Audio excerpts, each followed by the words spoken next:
Hey guys, Dave Norona out here. We just had an amazing day up on the ice cap in BC, and I wanted to talk a little bit. You heard me at the beginning of the season talk about the ski rubber. So for those of you who are new and don't know what a ski rubber is, if you just Dave pans down here, the ski rubber fits right in here and prevents the ski from bending up too much and also keeping it flat on the snow. So we're gonna cruise back to my sled. This is my buddy Dave's sled, also same name. And so one of the things with that is you notice it only actually is about that narrow.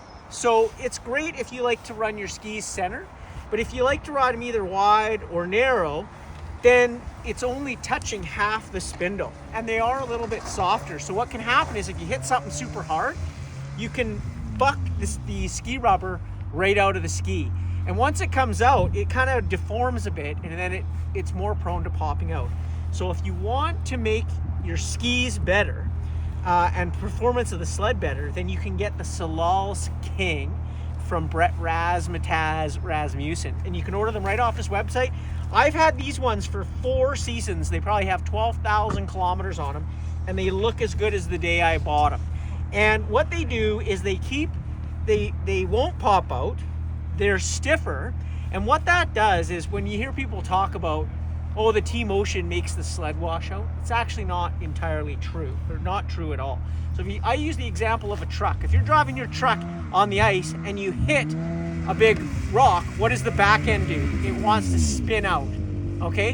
And so what happens when you're riding and you hit something hard is the ski lifts up, okay? And it basically stops the sled. So it has no choice than to go back and turn uphill. When you put these Solal's King ski dampers and they're stiffer in there, it keeps the ski flatter. So it rides through that stuff better.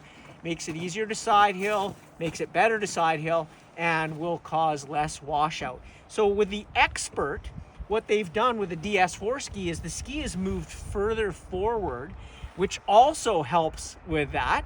And I guess the biggest feedback that we've had from 23 and 24 is that, well, it gives me too much feedback at the back. So for 25, the refinement in the DS4 ski is to make it a little more like a DS3, a little bit more cut, and so that when you side hill, there's less feedback in there. So the new DS4, and you can also update your DS4 from 23 to 24 with that new cutout. There's a trimming package that you can get, and you can trim the skis.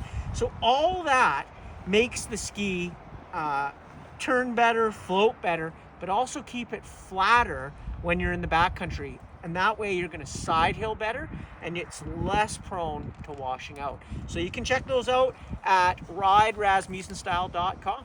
We'll see you out on the trails. In the mountains.